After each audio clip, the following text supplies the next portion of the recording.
We Americans have space issues. I just got out of Soul's Theater for a presentation, and I was like, squeezed in like this. So Well, if another person comes in, it's going Yeah. to break it down. Like it's everywhere. Yeah. Okay, so we'll go ahead and get started because, like I said, there's a lot of information packed into this 50 minutes. So we'll see what we can get through and then get you guys out of here for those of you that have 1 o'clock classes and things. My name is Jessie Davis. I am the newest staff member to Project Stay. So I'm a counselor and advisor, and I'm happy to be here today to present these money management tips to you guys.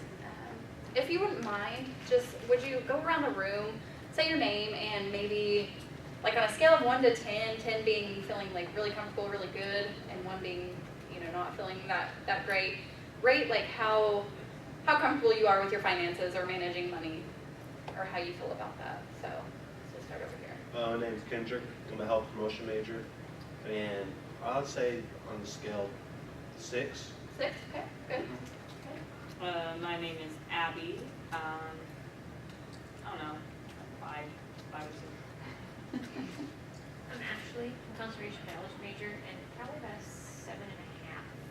Very good. It's important. My name is Natalie, and how comfortable we are with managing it? Yeah. Well, I'm comfortable, I would say a 7, I'm just not, I'm too frugal. Okay. I'm Kennedy. My major is dental hygiene, and I'll probably rate myself an 8. Good. Kathleen Studebaker. I'm not a student. I'm actually a teacher, and I work here full time. I'm older. It's taken many years, but I feel like I could safely be a 9. Pretty good. Pretty good. So that's a high score. Nothing below a 5, right? So very good. All of you feel pretty comfortable. So, you know, of course we've money, our money, our income, that's limited. But of course the things we want to buy or things that we feel like we need, those things are kind of unlimited. And so we have a choice, but choices come with consequences. So for example, you know, if you are signed up for the college meal plan, but yet you decide to eat out 3 nights a week instead of utilizing your meal plan, there's going to be costs that come with that. You know, you're probably paying double for, because you already had paid for your college meal plan, but yet you go out to eat, so you're going to be paying more in the long run. So those are kind of some things that we'll talk about today, and just, you know, gaining more knowledge about things we can do to increase income coming in and decrease expenses going out. All right, so after this workshop, you will be able to create a plan to reach your financial goals.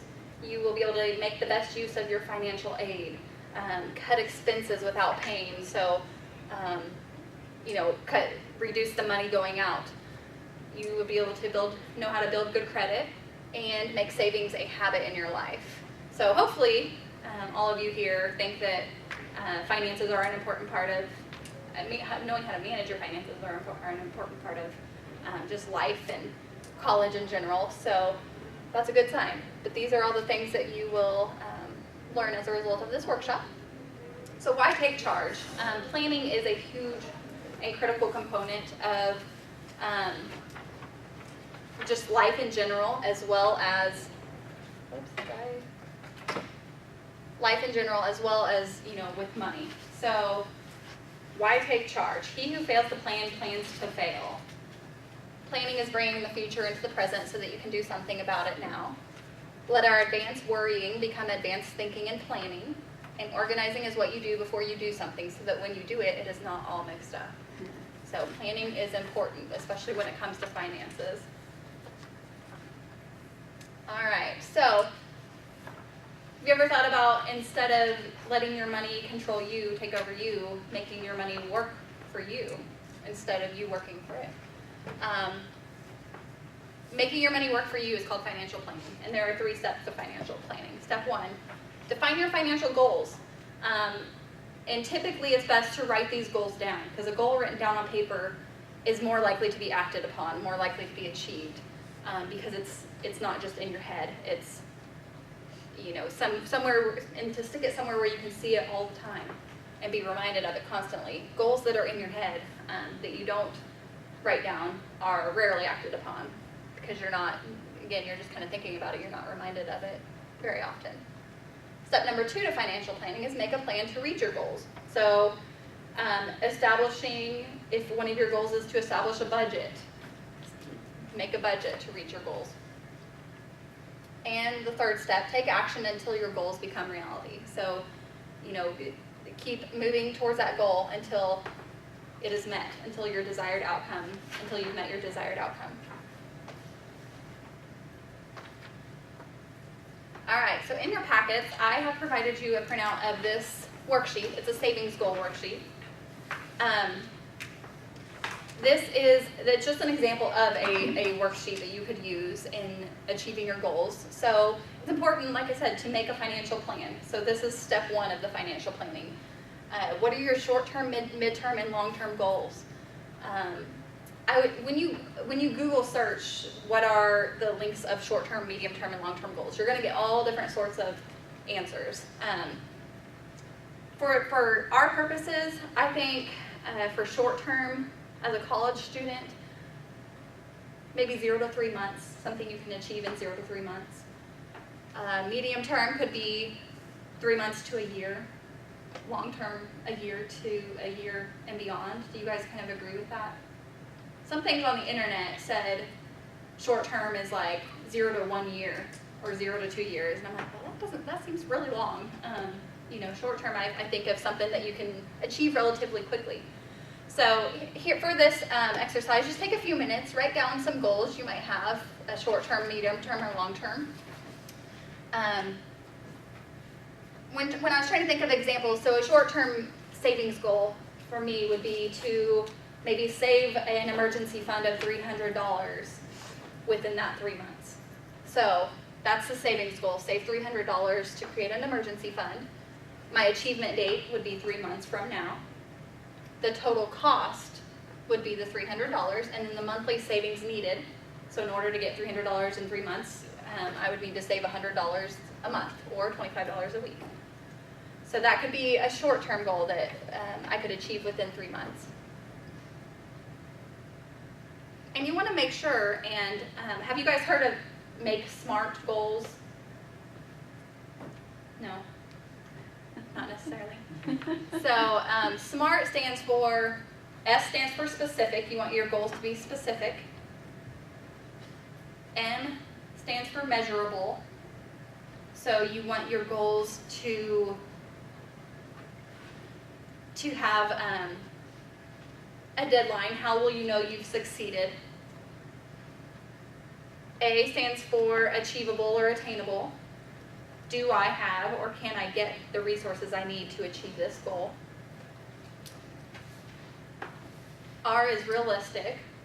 So is this a worthwhile goal? Is it relevant?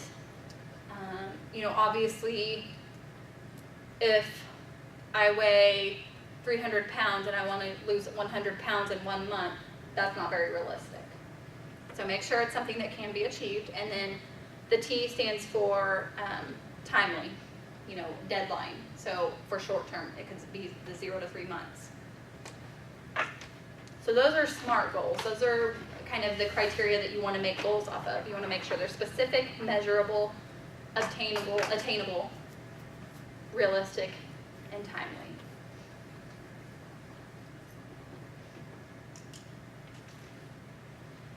So would anyone like to share any of their goals that they had written down?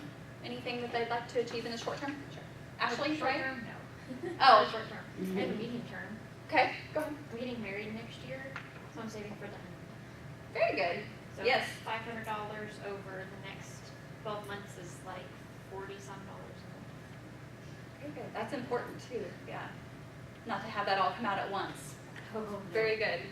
Very good. Anyone else have any of their goals that they would like to share? My husband and I are, we just actually used part of the student loan disbursement to have $1,000 in savings.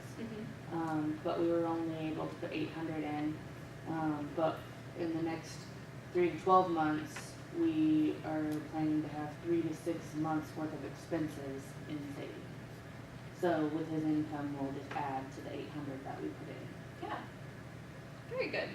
Very good. One of the goals that I'm working on right now, along with my husband, we want to try to get our student loans paid off quickly within the next 2 to 5 years. So, you know, we've made a spending a budget and to where we're paying more than what we're expected to pay for our student loans, and in hopes that we can get those paid off in 2 to 5 years. So I guess that would be a long-term goal of mine. You know, a medium-term goal could also be saving for a car, a different car, for a down payment, things like that. All right. Next, we're going to talk about how to get the most out of your financial aid. So, who in here utilizes financial aid? A couple of you? Okay. You always want to read the fine print regarding your financial aid. Know what you're signing up for. You know, don't be left in the dark type thing. Always read that fine print. I know that typically when we go in, like, you know, to the hospital or something, they want us to sign stuff. We hardly read it sometimes, or at least I don't. It'd probably be a better idea to read that stuff to get in the habit of it. But, you know, just know what you're getting yourself into, because that could come back to hurt you in the long run. You also want to keep looking for aid dollars. So financial aid is not just given to freshmen. You know, it's available to you all throughout your college years. So keep looking for aid dollars. Keep applying for all kinds of scholarships and money. There are different types of free money. So scholarships. There's scholarships. There's grants. There's work-study programs. So there were some good websites that said to start looking for scholarship money and just to apply for anything and everything. Every little bit counts, whether you get a grant that only could cover like books or lab fees. You know, that's still money that you wouldn't have to pay. So continue looking for aid dollars. Watch out for scholarship scams. So things that you want to look for in searching for scholarships are, do they have valid contact info? You know, Google that name or that loan company, see if they are related to anything that reveals a scam. Don't give out personal info when it comes to scholarships. Contact your financial aid office to see if they've heard of this scholarship or this company and make sure that it's not a scam. Use private loans as a very last resort because private loans have a higher interest rate. So again, constantly look for scholarship money, that free money that you can get that you may not necessarily have to pay back. Understand your student loan obligations, which goes with read the fine print. So some, you know, they come with different terms. Some may require a certain GPA for you to continue keeping that scholarship. Others may require a certain level of participation. So you just want to be aware of what you're getting yourself into, what you're going to have to do in order to keep that scholarship. Submit a new FAFSA every year.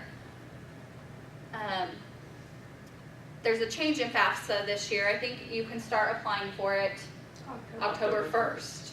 So you can start filling out your FAFSA. It always used to be April, I think.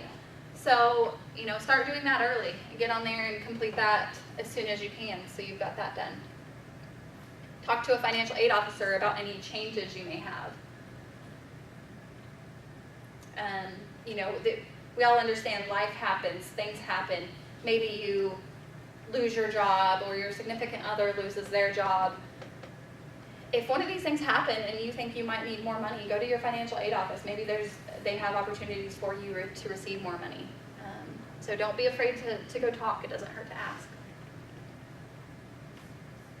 All right, so. Oh, and another example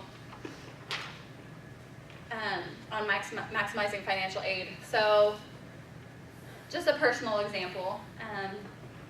Try very hard only to use financial aid for school stuff. Though my example is going to show that that's not what happened in our case. So my husband, when he was coming to school, he took out a loan and used it to pay off his car. Well, because it was, lower interest to pay back and things like that. Well, we are still paying on that loan even now, and that's one of the ones that we're trying to get paid off. So just try really hard not to take them out for anything other than school. I also took some out, I think, for my wedding too. So it's tough because it's there, but it's mistakes that I probably wish I wouldn't have made. At the time, it seems like it's a good idea. But again, choices have consequences, right? Going back to that first slide. All right, so this slide emphasizes, we all have like snack attacks, convenience stores. We're also tempted to go buy a soda every morning or go get a candy bar or a donut. But when in reality, all that stuff adds up eventually. I used to be one of those people that would go to the convenience store every day before work and get a pop, a fountain drink that was less than $1. But really, it all adds up. So try to avoid doing that stuff, or buy something in bulk. I read something where it really pays to buy in bulk instead of daily something. So get a membership to Sam's Club. I work there, There you go. Yeah, I'm promoting it. All right. Do we have anyone living on campus with roommates? Okay. So living on campus with roommates can be a tough adjustment. So make sure that you and your roommates have a good agreement on who's going to pay for what, or how, your money, how you guys are going to share expenses, and have a good agreement with that so that the confusion doesn't arise and conflict. It's just good to have a good laid out agreement so that you don't run into any issues with your roommate along the way. Peer pressure. So has anyone been pressured to pay for something or to loan somebody money? Yeah. So again, always try to, in order to cut that expense, always try to avoid doing that. Even if they say they're going to pay you back, it's hard. I've done it.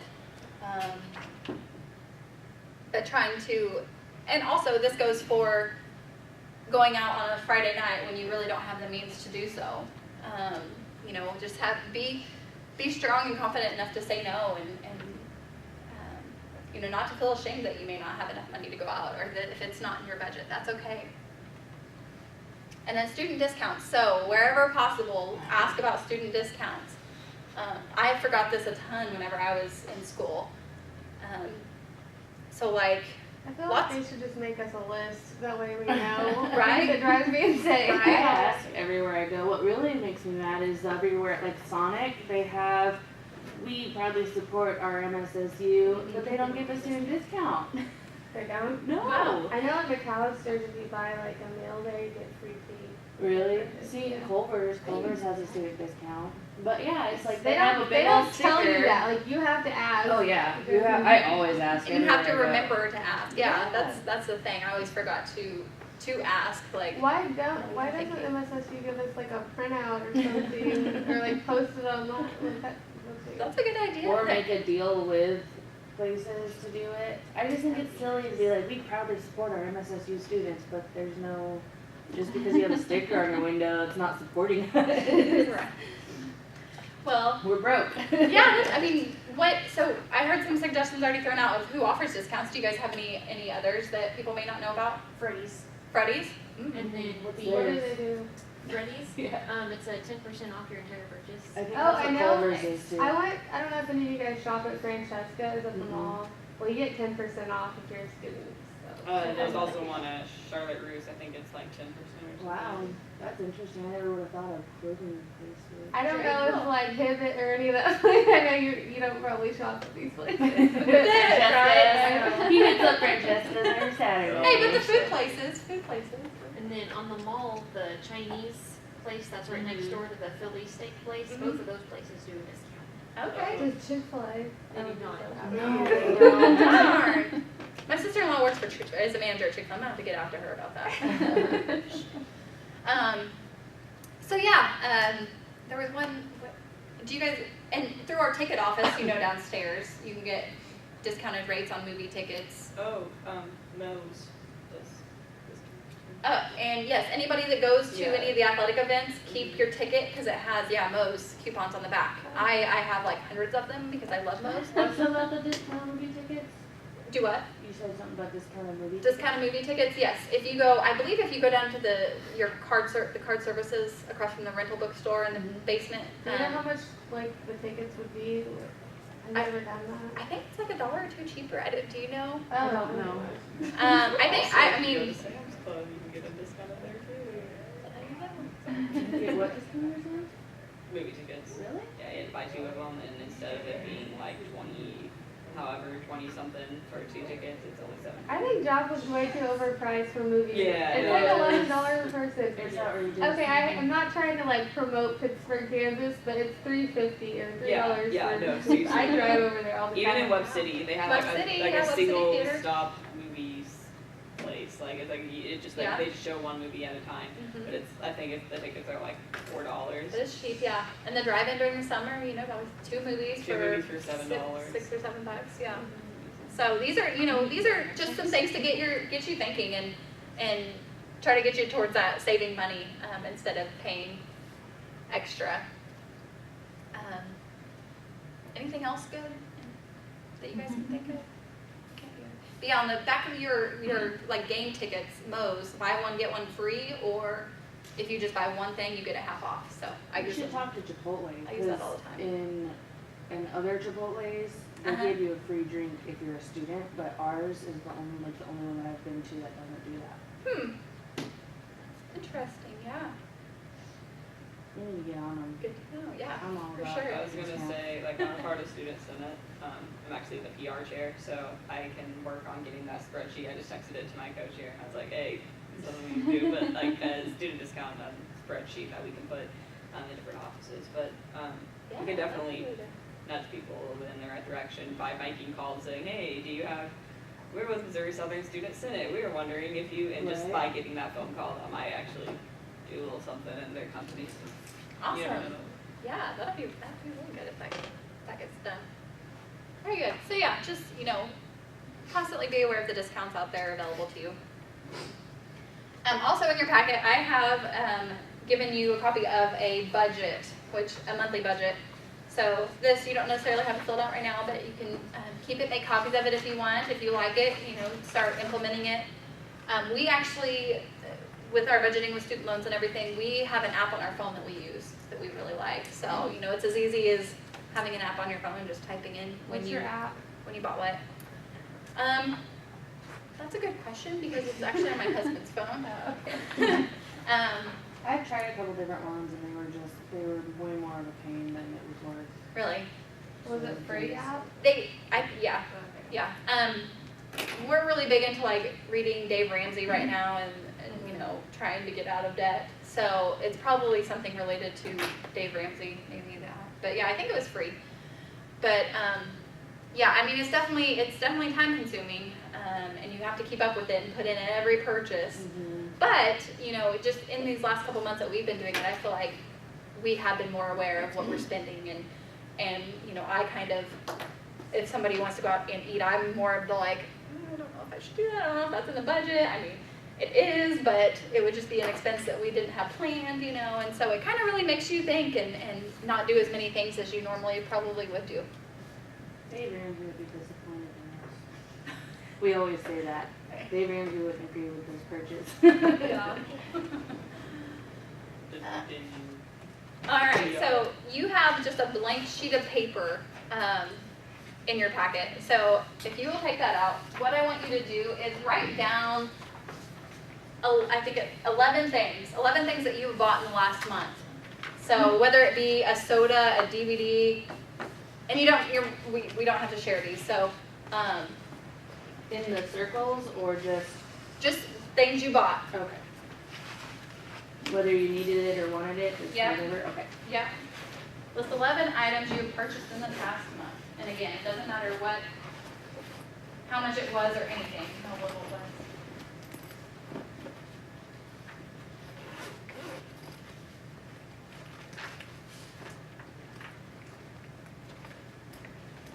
Thank you.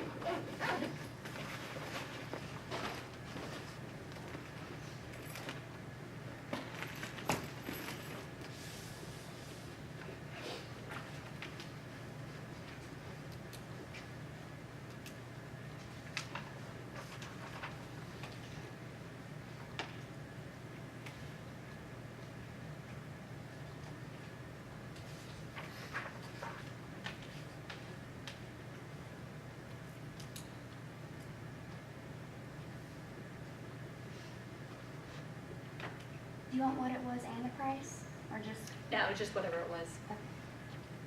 Just the item. Alright.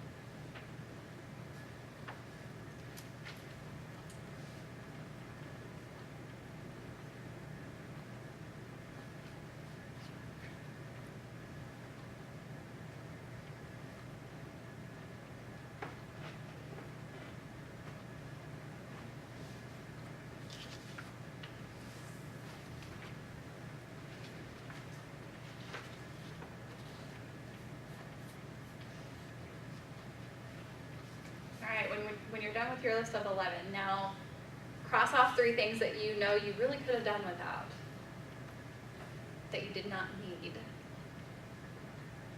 Just cross off 3 things.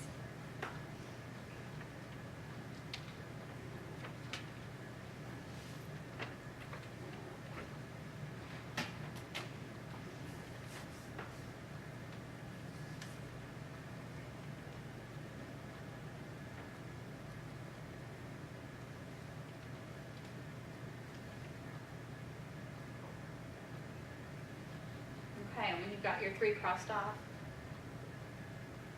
now imagine that everything on your list has been lost, eaten, or broken, and you only have enough money to replace 3 of the items. Which cross off the 5 items you would not replace. So what 3 items would you pay for if you only had enough money to pay for those 3?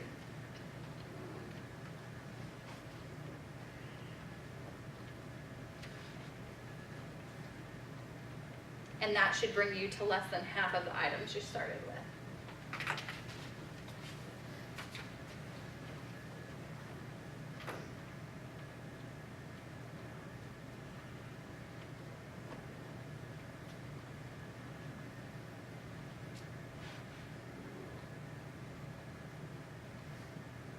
Was that really difficult for any of you? Was it pretty easy?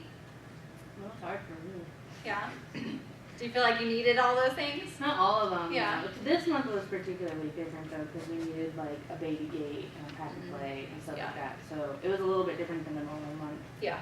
But I also had a hard time finding 11 things that I bought that were different. I was kind of thinking that in my head too. I'm like, huh? Yeah, I mean, I know I bought 11 things, but just remembering what I bought, yeah, it was difficult.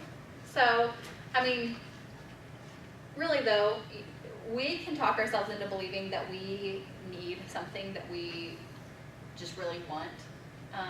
And so that was kind of the purpose of that exercise, is just to see what we bought that we didn't really need, where we could stop spending money on, and start saving that money to go towards something else.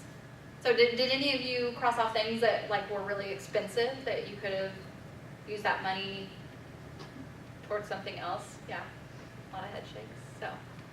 So yeah, it's again, and we're very impulsive. You know, we want what we want when we want it, and when we see something in the store that we've just gotta have, we buy it. But in the long run, is it really something we need? I do that all the time, and I'll end up taking it back. I end up getting home, second guessing myself, and taking it back. So I'll do which, that. Well, I do it at the store, like I'll load my cart up and then I'm just like, this is stupid. So then I'll walk back around the store Yeah. and put stuff back. yeah, if I'm in a store long enough and I have a ton of stuff in my hands, all of it will end up going back. Yeah. So it's like, it's crazy,